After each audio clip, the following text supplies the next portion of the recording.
Champion ရဲ့ fan တော်တော်များများကဒီဗီဒီယိုထဲမှာပါတဲ့ညီမလေးကိုဆိုရင်အားလုံးကသိကြမယ်လို့ထင်ပါတယ်ဗီဒီယိုထဲမှာပါတဲ့အတိုင်းလွန်ခဲ့တဲ့6လကညီမလေးကတနေ့ကို2ထုပ်3ထုပ်စရောင်းခဲ့တယ်စရောင်းပြီးတဲ့အချိန်မှာမမကြီးသမီးကတော့တနေ့ကိုဒါမျိုးတစ်ထုပ်နှစ်ထုပ်တောင်ဒီလောက်မြတ်နေလို့ရှိရင်တနေ့ကိုအထုပ်20လောက်ရအောင်ရောင်းချင်တယ်မမကြီးဘယ်လိုလုပ်ရမလဲသမီးကိုတင်ပေးပါအောင်ဆိုပြီးတော့ Champion နဲ့လာ join တဲ့ညီမလေးပဲဖြစ်ပါတယ်သူကဆိုလို့ရှိရင်6လအတွင်းမှာသူ့ရဲ့ဝင်ငွေတွေကအစပေါင်းများစွာတိုးတက်သွားတာကိုအနောက်ကဗီဒီယိုလေးမှာပြသပေးထားမှာပဲဖြစ်ပါတယ် Champion နဲ့အခုလိုလက်တွဲလိုက်တဲ့အခါမှာဆိုရင်ကိုပိုင်ဝင်ငွေဆိုရင်လည်း3-4သက်လောက်တိုးတက်လာတယ်လူငယ်တဘာဝလေအောင်သွားခြင်းတဲ့ခီးတွေလည်းသွားနိုင်တယ်လူချင်းတဲ့ပစ္စည်းတွေဆိုရင်လည်း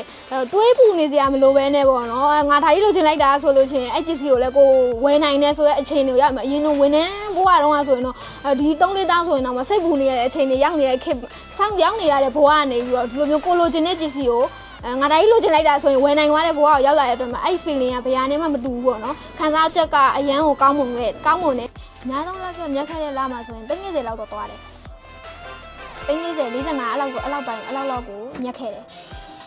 ်ဒီတည်င်းကျိုးတစ်စောင်းတိုင်းလောက်ပေါ့နော်အဲ့လောက်မှသွားပြီးမြက်ခဲ့တယ်40 45လောက်သွားတယ်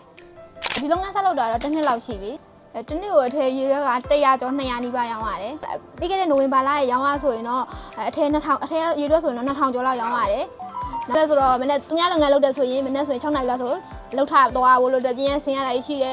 ကိုအိတ်ချိန်မမှန်အိတ်ချိန်လေးပါလေလည်းမမှန်တာပါညာစားချိန်မမှန်တာပဲချက်ဒီမှာကိုမိဘနဲ့ကိုအိမ်နဲ့ကိုဆိုင်လေးနဲ့ဆိုတော့စားချိန်နဲ့စားပေါ့နော်နေဦးစခန်းပေါ့နော်အတိုက်တောင်ထူလာပါလေသွားတော့အဲ့လိုမျိုးကိုပိုင်ချိန်လေးတော့ထွက်လာတာပေါ့နေပြီးတင်ပြလိုက်တဲ့အရာဆိုရင်တော့ဒီ online shop ကြီးတစ်ခုလုံးကိုဘယ်ကဒီတစ်ချက်ရောင်းဖို့လို့အတွက်ဒီနေ့ဘယ်ကနေစပြီးတော့ရောင်းရမယ်ဈေးကွက်ကိုဘယ်လိုမျိုးဖောက်ရမယ်တင်းနှန်းမှာကဒီတင်းနှန်းကာလာဘက်အတွင်းတစ်ပတ်လောက်အတွင်းမှာပဲအကုန်လုံးကိုသူကချပြပြီးတင်ပေးလိုက်တာအဲဒါအထည်ထုတ်လုပ်ပုံတွေရောအထည်ကို online shop အပ်တဲ့ပုံတွေရောနောက်ပြီးတော့ customer ကိုရောင်းတဲ့ service ပေးပုံပေးနေရစပြီးတော့အကုန်လုံးကိုတင်ပေးလိုက်တာပါကိုပိုင်ဒီဇိုင်းတွေကိုပိုင်ကို customer လာအပ်လိုက်တယ် customer ရဲ့ဒီဇိုင်းတွေကိုဘယ်လိုမျိုးဒီဇိုင်းဆွဲပေးရမယ် customer အကြိုက်ကိုဘယ်လိုမျိုး like လုပ်ပေးရမလဲဆိုတဲ့ဟာတွေအစအကုန်လုံးကိုသင်ကြားပေးတယ်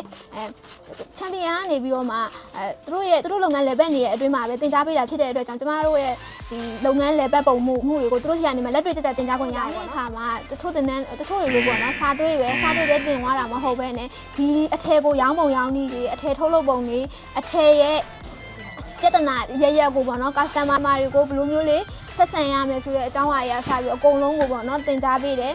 လုပ်ငန်းစလဲပေးတဲ့အချိန်မှာဆိုရင်လည်းအထည်ကုန်ချမ်းတွေစတေကာတွေကစပြီးတော့အထည်တွေရောကုန်ချမ်းနဲ့ပတ်သက်တဲ့စတေကာတွေကစအကုန်လုံးကိုလည်းဒီ Champion တစ်ခုထဲမှာရတဲ့အတွက်ကြောင့်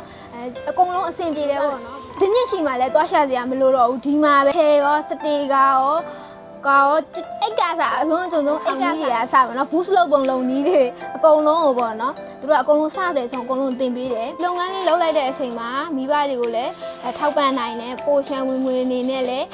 းစုမိဆောင်မိလာလေးတော့စုမိဆောင်မိလာတယ်ဒါဆိုရင်တော့ဒါမနေ့က daily အမှန်အထုတ်ရည်အတွက်တွေပေါ့နော်daily ကိုဘယ်လိုမျိုးအပ်ရမလဲသူတို့အပ်နေတဲ့အတိုင်းပဲသူတို့အပ်နေတဲ့ daily နဲ့လည်းအကုန်လုံးကိုမိတ်ဆက်ပေးတယ်။ Royal ကိုလည်းစာထုတ်ပုံချုပ်ပြီးစာထုတ်ရမယ်ဆိုတဲ့အကြောင်းကိုလည်းနီးစနစ်တကျသင်ကြားပြောပြပေးတယ်ပေါ့နော်။ Champion နဲ့လက်တွဲလိုက်တဲ့အတွက်ကြောင့်ဆရာနဲ့ဆရာမတွေရဲ့လက်ညှိုးမှုတွေကနေပြီးတော့မှဆိုင်ကန်းငါးကလေဆိုင်ရဲ့ decoration ပိုင်းတွေကိုအကုန်ကြမများပဲနဲ့ကိုယ့်ရဲ့အိမ်က10ပေပတ်လည်အခန်းချင်းလေးထဲမှာပဲကိုယ်ပိုင်လုပ်ငန်းကိုစတင်နိုင်ပြီးတော့အရင်းနှီးနဲ့